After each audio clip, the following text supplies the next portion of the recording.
Hello everyone, एक बार फिर से स्वागत है आपका अपना यूट्यूब चैनल साइंस गुरु रवि में। गाइज, आप सभी को पता है रेलवे वाले बच्चों के लिए हमने बायोलॉजी का एक स्पेशल बैच स्टार्ट किया था, जिसमें हम आपको बायोलॉजी के प्रीवियस ईयर के क्वेश्चन भैया चैप्टर वाइज करवा रहे हैं। सबसे पहले हमने जो चैप्टर स्टार्ट किया है उस चैप्टर का नाम है ह्यूमन डिसीज। उस चैप्टर का नाम है भैया ह्यूमन डिसीज, अर्थात मानव रोग। और भैया इस चैप्टर में हम अब तक आपको 105 क्वेश्चन करवा चुके हैं। आज हम स्टार्ट करने वाले हैं बेटा 106 नंबर क्वेश्चन से। तो ये रहा आपकी स्क्रीन के सामने क्वेश्चन नंबर 106। देखिए भैया, अब बात करते हैं क्वेश्चन नंबर 106 की। अगर आपको इस क्वेश्चन का आंसर आता है तो आप कमेंट बॉक्स में बता सकते हो। बहुत अच्छा क्वेश्चन है ये। क्वेश्चन आपसे आरआरबी एनटीपीसी स्टेज फर्स्ट में पूछा गया है 24/4/2016 को, शिफ्ट फर्स्ट का क्वेश्चन है। क्वेश्चन नंबर 106 कहता है कि शरीर में कैल्शियम ऑक्सलेट की बहुत ज्यादा मात्रा के कारण बनती है। आपके ऑप्शन है, option number A bronchitis, option number B है मधुमेह, ऑप्शन नंबर सी है पथरी, ऑप्शन नंबर डी है मेनिंजाइटिस। और ये क्वेश्चन आपसे एनटीपीसी में पूछा गया है, ये मैंने आपको बता दिया। गाइज, इससे पहले मैंने 105 क्वेश्चन करवा दिए हैं। अगर आपने वो 105 क्वेश्चन नहीं किए हैं तो जाकर देख लीजिए। सारे के सारे ही क्वेश्चन मानव रोग से संबंधित है, जो आपसे आपकी पिछली एग्जामों में पूछे गए हैं। सभी क्वेश्चन के नीचे बेकायदा एग्जाम का नाम लिखा गया है, डेट लिखी गई है, शिफ्ट लिखी गई है, और प्रत्येक क्वेश्चन को बेटा मैंने डिटेल में समझाया है। ओके, तो इस क्वेश्चन का राइट आंसर क्या होगा बताइए। गाइज, इस क्वेश्चन का राइट आंसर होगा ऑप्शन नंबर सी पथरी। गाइज, अगर आपके शरीर में कैल्शियम ऑक्सलेट की मात्रा ज़्यादा हो जाती है तो आपको बेटा पथरी रोग हो जाता है। जैसे कि किडनी में पथरी हो जाती है तो ऑपरेशन होता है। और ऐसे भी कहा जाता है कि अगर आपको छोटी मोटी पथरी है तो अगर आप शराब पीते हो या जैसे कि एल्कोहल का सेवन करते हो, बियर वगैरह का, तो अगर उससे भी भैया निकल जाती है, सुना होगा आपने। तो यही होता है, कैल्शियम ऑक्सलेट की अधिकता के कारण आपको बेटा पथरी रोग होता है। और ये भैया आसपास, हमारे घर के आसपास मिल ही जाती है। अक्सर आपको हमारे आसपास देखने को मिल जाती है ये बीमारी, पथरी। उसके अलावा बेटा 3 बीमारी और है। एक है ब्रोंकाइटिस, एक है मधुमेह और एक है मेनिंजाइटिस। आइए इन 3 बीमारियों के बारे में देख लेते हैं। मेनिंजाइटिस, देखिए बेटा, आप सभी को पता है हमारा ब्रेन जो होता है, इस ब्रेन को सुरक्षा प्रदान करने के लिए आपके ब्रेन के चारों ओर एक झिल्ली होती है बेटा, और इस झिल्ली को कहा जाता है बेटा मेनिंजिस मेम्ब्रेन।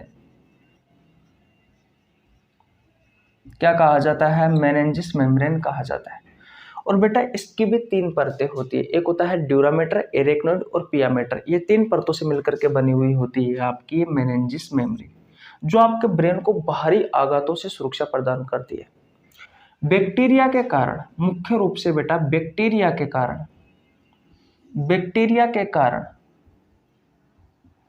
बैक्टीरिया के कारण इस मेम्ब्रेन में अगर भैया सूजन आ जाता है तो उस बीमारी को कहा जाता है भैया मेनिंजाइटिस।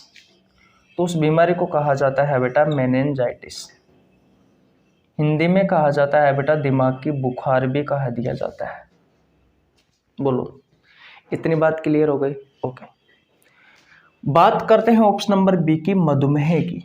गाइज, ये हार्मोन की कमी से होने वाली एक बीमारी है। किस हार्मोन की कमी से होती है? तो इंसुलिन हार्मोन की कमी से होने वाली एक बीमारी है। और इस बीमारी में क्या होता है? तो भैया हमारे रक्त में शर्करा की मात्रा अधिक हो जाती है। हमारे रक्त में, यानी कि हमारे खून में जो शर्करा होती है, जो ग्लूकोज होता है, उस ग्लूकोज की मात्रा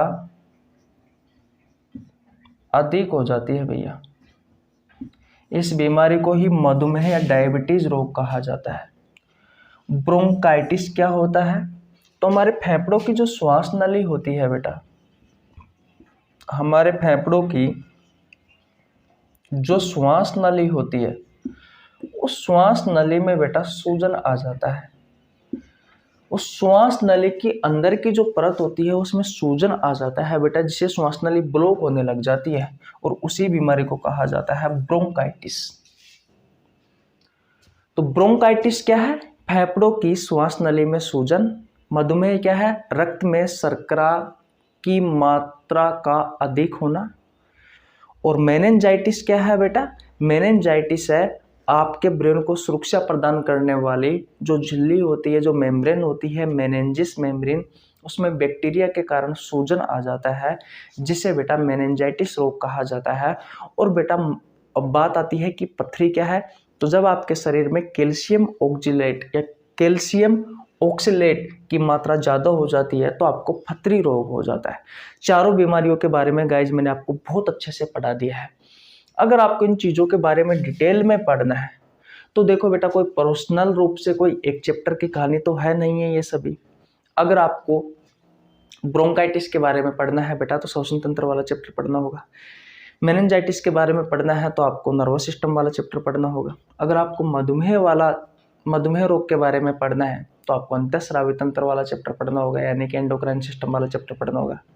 पथरी के बारे में बेटा हम मुख्य रूप से इस रोगों में पढ़ाते हैं। रोग मैंने आपको करवा भी रखे हैं, लेकिन बेटा पथरी वाला कोई चैप्टर नहीं पढ़ा है, लेकिन नॉन संक्रामक रोगों में आता है ये पथरी। कहने का मतलब एक व्यक्ति से दूसरे व्यक्ति में नहीं फैलती है, तो इसके बारे में भी हम पढ़ा देंगे आपको। मैं आपको बता दूं बेटा, मानव रोग वाला चैप्टर मैंने आपको पूरा पढ़ा रखा है। अगर आपने नहीं पढ़ा है तो आपको नीचे लिंक डिस्क्रिप्शन मिल जाएगा, जाकर पढ़ सकते हो। ये चैप्टर मैंने आपको 55 क्लासों में कंप्लीट करवाया है, बिल्कुल 0 लेवल से लेकर के हाई लेवल तक लेके गया हूँ। अगर किसी चैप्टर को मैं सिर्फ 2 महीने में यानी कि 55 दिनों में करवा रहा हूँ, यानी कि 2 महीने में करवा रहा हूँ, तो उसका मतलब ये है कि बेटा कहीं ना कहीं आपको अच्छा कंटेंट दिया है।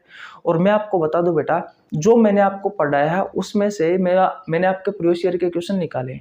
लगभग मैंने बेटा 95% क्वेश्चन जो मैंने आपको सिखाया है, जो मैंने आपको कंटेंट उपलब्ध कराया है, उसमें से भैया मैंने निकाल दिए, यानी कि 95% क्वेश्चन हल कर दिया बेटा, जो मैंने आपको सिखाया उसमें से। और ये सब के इससे पहले गाइज हम 105 क्वेश्चन कर चुके। क्या वो 105 क्वेश्चन ये वही क्वेश्चन है बेटा जो मैंने आपको सिखाया है? जो मैंने आपको सिखाया है, बस इनकी लैंग्वेज अलग है। लेकिन जब मैंने चैप्टर पढ़ाया था बेटा, तो उस चैप्टर को पढ़ करके बेटा आप पूरे के पूरे ही क्वेश्चन कर सकते हो। 2-5% ऐसे क्वेश्चन होते हैं बेटा जो हमारे सिलेबस से थोड़ा सा, यानी कि जो हमने पढ़ा है उससे थोड़ा सा बाहर आता है, लेकिन उनके बारे में भी आपको नॉलेज होना जरूरी है, क्योंकि वो सिंपल चीजें होती है। जैसे कि मधुमेह रोग है, मेनिंजाइटिस है, इनके बारे में गाइज मैंने चैप्टरों में पढ़ाया है। मानव रोग वाले चैप्टर में नहीं पढ़ा है तो उसका मतलब ये थोड़ी ना है कि मैं इनके बारे में पता नहीं है, पता तो है। तो भैया मानव रोग वाला चैप्टर नहीं पढ़ा है तो जाकर पढ़ लीजिए। मेरे बारे में बता देता हूँ, मेरा नाम रवि है। मैं सभी प्रतियोगी परीक्षाओं के लिए बायोलॉजी पढ़ाता हूँ। आप किसी भी प्रतियोगी परीक्षाओं की तैयारी कर रहे हो, हमारे इस यूट्यूब चैनल पर फ्री ऑफ कॉस्ट अच्छे कंटेंट के साथ आप बायोलॉजी पढ़ सकते हो। चलो नेक्स्ट क्वेश्चन की ओर चलते हैं भैया, क्वेश्चन नंबर 107 की ओर चले। ओके, देखिए भैया अब बात करते हैं क्वेश्चन नंबर 107 की। गाइज आज आपको थोड़ी सी एनर्जी वीक लग रही हो, क्योंकि अभी अभी सो के उठा हूँ तो मन नहीं कर रहा था वीडियो शूट करने का, पर फिर शाम को 7 बजे आपको वीडियो देनी है, तो भैया वीडियो अपलोड करना भी ज़रूरी है, इसलिए मेहनत भी करना ज़रूरी है। अब क्या मन करे या ना करे, पढ़ाना तो ज़रूरी है। देखिए क्वेश्चन नंबर 107 कहता है कि कुष्ठ रोग लेप्रोसी को किस नाम से जाना जाता है? आपके ऑप्शन है बेटा, option number A angina, option number B है हेंसन रोग, ऑप्शन नंबर सी है गोचर रोग, ऑप्शन नंबर डी है होजकिन रोग। ये क्वेश्चन आपसे पूछा गया आरआरबी एनटीपीसी में 6/4/2016 को शिफ्ट सेकंड में और स्टेज फर्स्ट का क्वेश्चन है। पहले गाइज अगर आप नए आए हो इस चैनल पर तो मैं आपको बता दूं, इस बैच का टाइम रहता है सोमवार से लेकर के शनिवार, शाम 7 बजे संडे का ऑफ रहता है। ये बैच रेलवे वाले बच्चों के लिए तो रामबाण साबित होगा ही होगा। चाहे आप किसी भी रेलवे की तैयारी कर रहे हो, रेलवे की किसी भी परीक्षा की तैयारी कर रहे हो, चाहे ग्रुप डी की, एनटीपीसी, एएलपी टेक्नीशियन, या फिर आरआरबी जेई, या फिर आरपीएफ कांस्टेबल, या एसआई, पैरामेडिकल, या सीनियर सेक्शन इंजीनियर, किसी भी परीक्षा की तैयारी कर रहे हो आप रेलवे की, गाइज रेलवे के लिए तो ये क्लास, ये बैच रामबाण साबित होगा ही होगा। कहने का मतलब पर्सनली रेलवे वाले बच्चों के लिए ही है। लेकिन साथ साथ में अगर आप किसी भी प्रतियोगी परीक्षाओं की तैयारी कर रहे हो और अगर ये वीडियो देखते हो, ये बैच ज्वाइन करते हो, फिर ये कॉस्ट है, कुछ नहीं देना, 1 रुपये भी देना नहीं है, सिर्फ चैनल को सब्सक्राइब करना है, तो बेटा आपके लिए बहुत फायदेमंद होगा। बहुत अच्छी अच्छी चीज़ें आपको सीखने को मिलेगी। इसलिए बेझिझक होकर आप किसी भी प्रतियोगी परीक्षाओं की तैयारी कर रहे हो, बेझिझक होकर आप पढ़ सकते हो इस बैच को। उसके अलावा हर रोज़ सुबह 6 बजे मैं कम्युनिटी पोस्ट में बायोलॉजी का एक बेहतरीन क्वेश्चन डालता हूँ। ये वो क्वेश्चन होता है जो या तो आपसे आपके प्रतियोगी परीक्षाओं में पहले पूछा गया होता है या आगे पूछे जाने की संभावना रहती है। हर रोज 100, 200, 300, 400 स्टूडेंट बेटा इस क्वेश्चन का आंसर देते हैं। आप भी दीजिए ताकि बायोलॉजी के बेहतरीन क्वेश्चनों पर आपकी पकड़ बनी रहे और आपको एग्जाम में जरूर फायदा मिलेगा बेटा अगर आप हर रोज उस क्वेश्चन का आंसर दोगे तो। इसलिए सुबह 6 बजे कम्युनिटी पोस्ट में जो क्वेश्चन आता है जरूर आंसर दिया। सुबह 7 बजे वाली क्लास में बेटा मैं आपको बायोलॉजी के अलग अलग चैप्टरों के एमसीक्यू क्वेश्चन और भी बायोलॉजी के अलग अलग टॉपिकों पर जहाँ से आपके एग्जाम में क्वेश्चन पूछे जाते हैं उन पर मैं वीडियोस बनाता रहता हूँ। आप जाकर पढ़िए। मैंने बायोलॉजी के इस यूट्यूब चैनल पर बहुत सारे चैप्टर करवा रखे हैं, बहुत सारे चैप्टर के एमसीक्यू क्वेश्चन करवा रखे हैं। नहीं पढ़े हैं तो प्लेलिस्ट में जाइए और चेकआउट करिए बेटा। चलिए क्वेश्चन नंबर 107 की बात करते हैं। कह रहा है कुष्ठ रोग, गाइस जिसे लेप्रोसी भी कहा जाता है कुष्ठ रोग को, और किस नाम से जाना जाता है।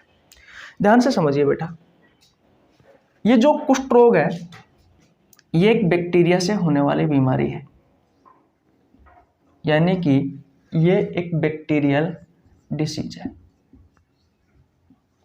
जीवाणु जनित रोग है। अब जीवाणु जनित रोग ऐसा रोग होता है बेटा जो बैक्टीरिया के कारण होता है या जीवाणु के कारण होता है। ऐसे रोगों को कहा जाता है जीवाणु जनित रोग। ऐसी कौन कौन सी बीमारी है नाम लिखवा देता हूं, जैसे कि टीबी, नंबर 2 पर न्यूमोनिया, नंबर 3 पर टाइफाइड, नंबर 4 पर सिफिलिस, नंबर 5 पर लेप्रोसी, नंबर 6 पर डिप्थीरिया, नंबर 7 पर टिटेनस, 8 पर कोलेरा जिसे आप हैजा भी कहते हो, 9 पर आता है प्लेग, 10 पर आता है एंथ्रेक्स, 11 पर आता है पर्टुसिस, 12 पर आता है गोनोरिया जिसे आप सूजाक रोग भी कहते हो। और अक्सर आपके ऑप्शंस में ये देखने को मिलते हैं ज़्यादातर ये 2 रोग, एंथ्रेक्स और गोनोरिया। इनको ध्यान से समझ लेना गाइज, ये सभी बीमारी बैक्टीरिया से होने वाली बीमारी है। आपसे क्वेश्चन जो पूछा गया है बेटा वो लेप्रोसी के बारे में पूछा गया है, तो आइए थोड़ा बहुत जानकारी लेप्रोसी के बारे में भी ले लेते हैं। लेप्रोसी को कुष्ठ रोग भी कहा जाता है, साथ ही साथ में बेटा हैंसन रोग भी कहा जाता है। अब हैंसन रोग क्यों कहा जाता है? क्योंकि सबसे पहले बेटा इसी हैंसन ने इस बीमारी के बारे में बताया था। मैंने कहा कि हैंसन जो रोग है ये एक बैक्टीरियल डिसीज है। अब बैक्टीरियल डिसीज है तो उसका मतलब है कि ये बैक्टीरिया से होता है। अब किस बैक्टीरिया से होता है तो उस बैक्टीरिया का नाम है Mycobacterium leprae. Mycobacterium leprae नामक एक बैक्टीरिया है बेटा, इसी बैक्टीरिया से आपको ये लेप्रोसी कुष्ठ रोग या हैंसन रोग होता है। क्या सिम्टम्स दिखाई देते हैं बेटा इस रोग में? वैसे मैं आपको पढ़ा चुका लेकिन दोबारा बता देता हूं। मुख्य रूप से इसमें त्वचा प्रभावित होती है बेटा। हमारे शरीर की जो बाहरी परत होती है, जो त्वचा होती है, इसमें इन्फेक्शन होता है, इसमें फफोले पड़ जाते हैं, ये सड़ जाती है, ये गल जाती है। और कभी कभी तो भैया इतना खतरनाक तरीके से इन्फेक्शन होता है आपकी त्वचा में, जैसे कि रात में आप सोए और सुबह उठा तो भैया इस रोग में क्या होता है, अंगुली का कोई भाग या अंगुली ही कटकर नीचे गिर जाती है। इतना खतरनाक फैलने वाली बीमारी है। ये बीमारी स्किन कांटेक्ट से भी फैल सकती है, हवा से भी फैल सकती है बेटा। ये हवा से भी फैल सकती है और स्किन कांटेक्ट से भी फैल सकती है। मुख्य रूप से बेटा इसमें जो इन्फेक्शन होता है त्वचा में वो अंगुलियों के बीच में होता है, या फिर बेटा कमर पे होता है, या फिर जेनाइटल एरिया में भी हो सकता है। हमारे त्वचा के बाद में ये ब्लड से होकर के बेटा ये जो बैक्टीरिया है ये हमारे ब्रेन तक भी पहुंच जाता है, तो वहां जाकर ये नर्वस सिस्टम को भी डैमेज कर देता है। तो इसमें नर्वस सिस्टम भी डैमेज होता है और ऐसे रोग को कहा जाता है बेटा हैंसन रोग, लेप्रोसी या फिर कुष्ठ रोग। बोलो। तो आशा करता हूं लेप्रोसी कुष्ठ रोग के बारे में आपको बहुत अच्छे से समझ में आ गया होगा। अगर समझ में आ गया है तो वीडियो को लाइक कर दो, आपके छोटे भाई के लिए एक प्यारा सा कमेंट कर दो। अब नेक्स्ट वीडियो पर चले। सॉरी, पता नहीं यार, आज तो बहुत ही ज़्यादा वीकनेस है। अब चलते हैं बेटा नेक्स्ट क्वेश्चन की ओर, क्वेश्चन नंबर 108 की ओर। चले, ओके। देखिए भैया, अब बात करते हैं क्वेश्चन नंबर 108 की। अच्छा क्वेश्चन है, स्टार लगा लीजिए। क्वेश्चन नंबर 108 कहता है कि रक्ताल्पता स्थिति किसकी वजह से होती है। आपके ऑप्शन है बेटा, ऑप्शन नंबर ए प्लेटलेट्स की कमी से, ऑप्शन नंबर बी है आरबीसी की कमी से, ऑप्शन नंबर सी है डब्ल्यूबीसी की कमी से, और ऑप्शन नंबर डी है कोई नहीं। ये क्वेश्चन आपसे पूछा गया है बेटा आरआरबी एनटीपीसी में 6/4/2016 को। बताइए इस क्वेश्चन का राइट आंसर क्या होगा। अगर आप ध्यान से देखते हो बेटा, इस क्वेश्चन को ध्यान से पढ़ते हो, तो आपको यहाँ पर ऑप्शन में 3 चीजें दिखाई दे रही है, एक आरबीसी, एक डब्ल्यूबीसी और एक प्लेटलेट्स। ये तीनों के तीनों ही बेटा ब्लड के ही भाग है। आइए ब्लड के बारे में जानते हैं। आप सभी को पता है बेटा हमारे शरीर में लगभग 5 से 6 लीटर ब्लड होता है, लेकिन क्या आपको पता है कि हमारे ब्लड में क्या क्या होता है। बेटा आपके ब्लड के 2 भाग होते हैं, एक होता है ठोस भाग और दूसरा होता है बेटा द्रव भाग। लेकिन आपने देखा होगा जब हमारे शरीर से ब्लड निकाला जाता है तो वो थोड़ा लिक्विड अवस्था में होता है। क्यों होता है? क्योंकि भैया जो द्रव भाग होता है वो होता है 55% में, और ठोस भाग होता है ये होता है बेटा 45% में। तो द्रव भाग जो होता है वो 55% में है। इसकी वजह से हमारा जो ब्लड होता है वो थोड़ी लिक्विड अवस्था में होता है, लिक्विड फॉर्म में होता है। अब ठोस भाग में क्या होता है बेटा, तो ब्लड सेल्स होती है, यानी कि ब्लड में पाई जाने वाली कोशिकाएं होती है बेटा। वो कौन कौन सी है, तो वो है आरबीसी, नंबर 2 पर आता है डब्ल्यूबीसी और नंबर 3 पर आता है भैया प्लेटलेट्स, जो आपको ऑप्शन में दी गई है। आरबीसी का पूरा नाम होता है रेड ब्लड सेल, अर्थात लाल रक्त कोशिका। इसे बेटा इरिथ्रोसाइट भी कहा जाता है। इरिथ्रो का मतलब ही लाल होता है, साइट का मतलब कोशिका है, यानी कि ब्लड में पाई जाने वाली लाल कोशिका ही बेटा क्या होती है, आरबीसी होती है। डब्ल्यूबीसी व्हाइट ब्लड सेल, श्वेत रक्त कोशिका। इसका जो रासायनिक नाम कह सकते हो या वैज्ञानिक नाम कह सकते हो वो होता है ल्यूकोसाइट। ल्यूको का मतलब होता है सफेद या श्वेत, और साइट का मतलब होता है कोशिका, यानी कि ब्लड में पाई जाने वाली जो सफेद रंग की कोशिका है वो होती है बेटा आपकी डब्ल्यूबीसी। प्लेटलेट्स का वैज्ञानिक नाम होता है थ्रोम्बोसाइट। थ्रोम्बो का मतलब होता है रक्त का थक्का जमाना, साइट का मतलब होता है कोशिका, यानी कि ऐसी कोशिका जो रक्त का थक्का जमा दे, वो होती है बेटा प्लेटलेट्स। इस 45% में जो आरबीसी होती है बेटा वो 99% में पाई जाती है। इस 45% में जो आरबीसी होती है वो 99% पाई जाती है। जो डब्ल्यूबीसी होती है बेटा ये 0.2% में पाई जाती है, और जो प्लेटलेट्स होता है ये 0.8% में पाई जाती है। इसे इतनी बात क्लियर है। द्रव भाग में देखा जाए बेटा तो इसमें हम प्लाज्मा के बारे में पढ़ते हैं, यानी कि द्रव भाग जो होता है उसमें प्लाज्मा होता है। प्लाज्मा एक हल्का पीला रंग का एक क्षारीय द्रव होता है बेटा, हल्के पीला रंग का एक क्षारीय द्रव होता है। जिसमें 90 से 92% तक जल होता है बेटा, इसी की वजह से इसे द्रोवाह कहा गया है। और बेटा 7 से 8% कुछ प्रोटीन, कुछ कार्बनिक पदार्थ या अकार्बनिक पदार्थ पाए जाते हैं 7 से 8% में बेटा। अब आपसे क्वेश्चन पूछा गया है कि रक्ताल्पता यानी कि रक्ताल्पता का मतलब क्या होता है? रक्ताल्पता यानी कि रक्त की कमी।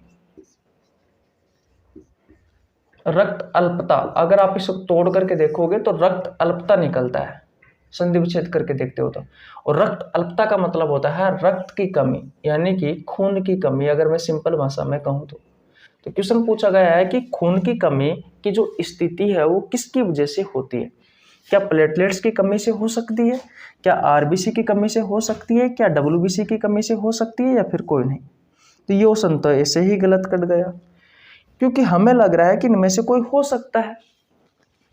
तो अब मैंने आपको अच्छे से समझा दिया है, अच्छे से पढ़ाया भी है, तो आपके हिसाब से इसका सही आंसर क्या होना चाहिए? इसका सही आंसर होना चाहिए बेटा आरबीसी, क्योंकि भैया 45% में 99% तो यही है अकेले। ये तो 1% में अगर इनकी कमी हो जाएगी तो क्या खून की कमी होगी? क्या नहीं होगी, लेकिन इनका होना जरूरी है।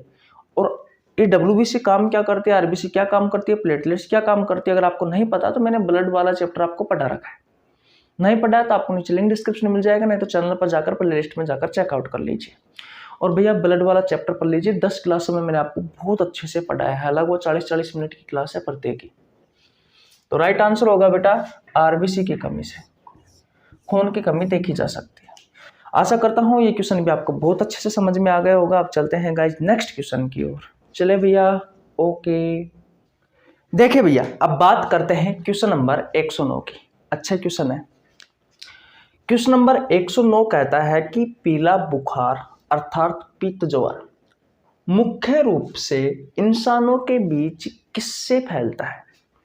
सबसे पहले आपको ये जो पीत ज्वर है इसको ध्यान रखना है, क्योंकि बहुत सारे जब आपके एग्जाम में क्वेश्चन पूछे जाते हैं बेटा तो उनमें ऑप्शन में होते हैं बेटा ऐसे नाम, जैसे कि पीत ज्वर, सुजाक, एंथ्रेक्स, ठीक है, आंतों का बुखार, हाइड्रोफोबिया, जलातंक, ये सब नाम आते हैं बेटा आपके ऑप्शन में, जिसमें से लगता है स्टूडेंट को कि सर हमने ये तो पढ़ा ही नहीं है, लेकिन वास्तविकता ये होती है कि वो जिस भी टीचर से पढ़े हुए होते हैं उस टीचर ने उनको पढ़ाया हुआ होता है। अब हर चीज थोड़ी ना बता सकता है टीचर, कुछ तो आपको थोड़ा बहुत एडजस्ट करना पड़ेगा।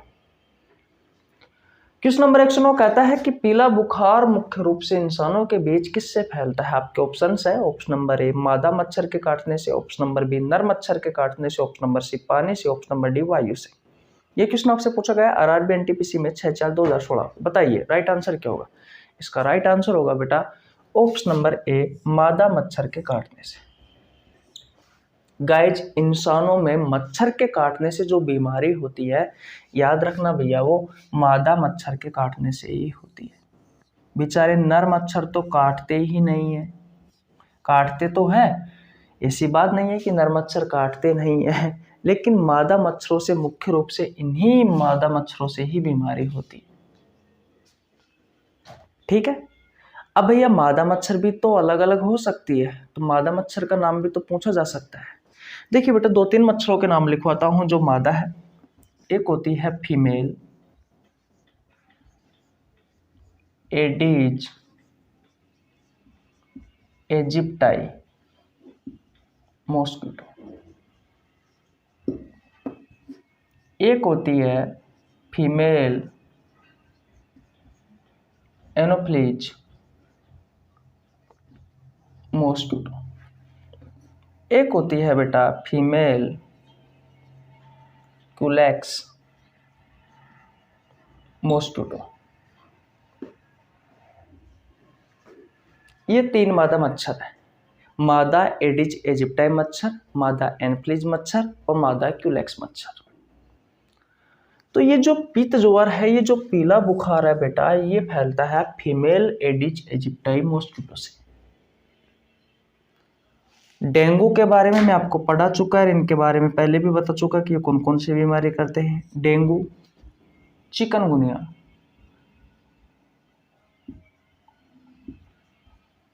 येलो फीवर, और इसी येलो फीवर को बेटा पीला बुखार कहा जाता है, जिसके बारे में आज आपसे पूछा गया है। और एक होता है जीका वायरस या जीका फीवर भी बोला जाता है इसे।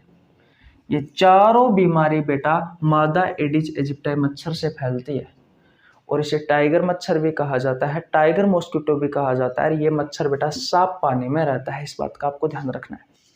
मादा एनफ्लीज मच्छर के काटने से बेटा आपको मलेरिया रोग होता है।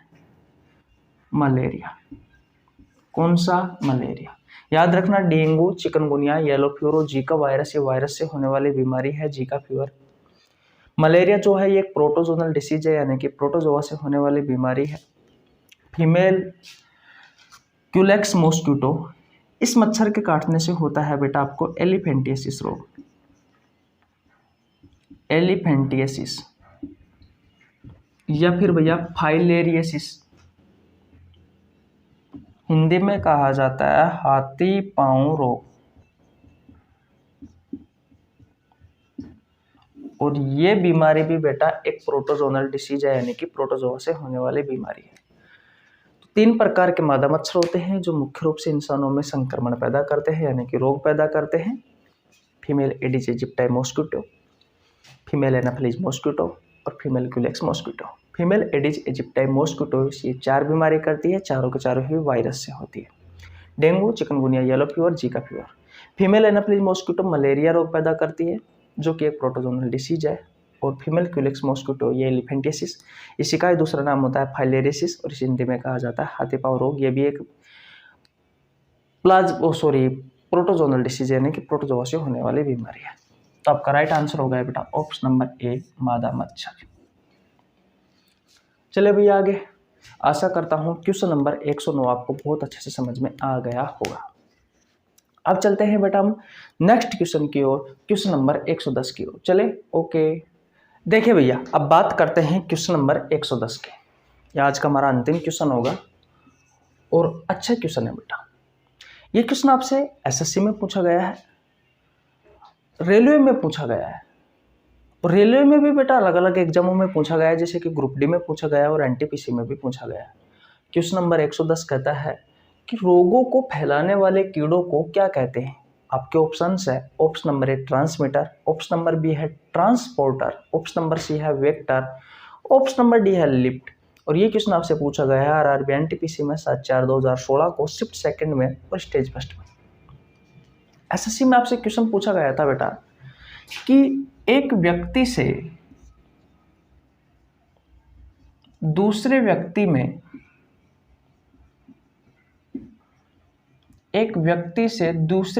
में रोगों को संचारित करने वाले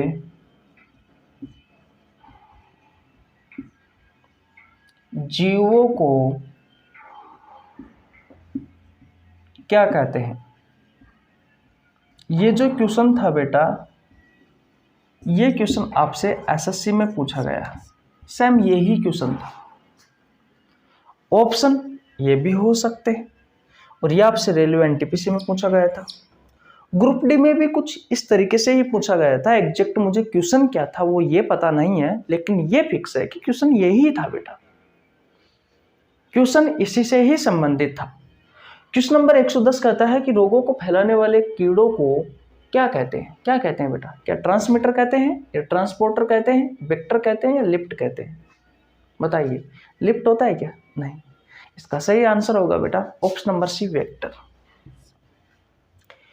एक व्यक्ति से दूसरे व्यक्ति में जो रोगों को फैलाता है बेटा, उसे कहा जाता है वेक्टर, यानी कि वाहक। जब मैंने मानव रोग वाला चैप्टर पढ़ाना स्टार्ट किया था, मैंने तो आपको 2 चीजों के बारे में बताया था। एक पैथोजन के बारे में, जिसे आप रोगजनक कहते हो, और दूसरा बताया था बेटा मैंने आपको वेक्टर के बारे में, जिसे आप वाहक भी कहते हो। तो इस क्वेश्चन का भी भैया यही आंसर है, वेक्टर भी।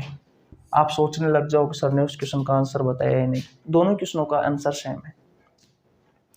मैंने कहा कि जब मैंने आपको ये चैप्टर पढ़ाना स्टार्ट किया था मानव रोग वाला, तो मैंने आपको दूसरी क्लास में शायद इन दो चीज़ों के बारे में बताया था कि पैथोजन क्या होता है और वेक्टर क्या होता है। पैथोजन को हिंदी में कहा जाता है रोगजनक। रोग का मतलब होता है बेटा बीमारी, ठीक है। जनक का मतलब होता है जन्म देने वाला, यानी कि जो बीमारी को जन्म देता है वो होता है रोगजनक, वो होता है पैथोजन। अब ये रोगजनक बेटा कोई भी सूक्ष्मजीव हो सकता है, जैसे कि किसी वायरस का नाम हो सकता है, किसी बैक्टीरिया का नाम हो सकता है, किसी प्रोटोजोआ का नाम हो सकता है और किसी फंगस का नाम हो सकता है बेटा। तो अगर आपसे क्वेश्चन पूछा जाए कि जैसे कि टीबी के पैथोजन का नाम क्या है, या टीबी के रोगजनक का नाम क्या है, टीबी के बैक्टीरिया का नाम क्या है, आप सभी को पता है टीबी एक बैक्टीरिया से होने वाली बीमारी है।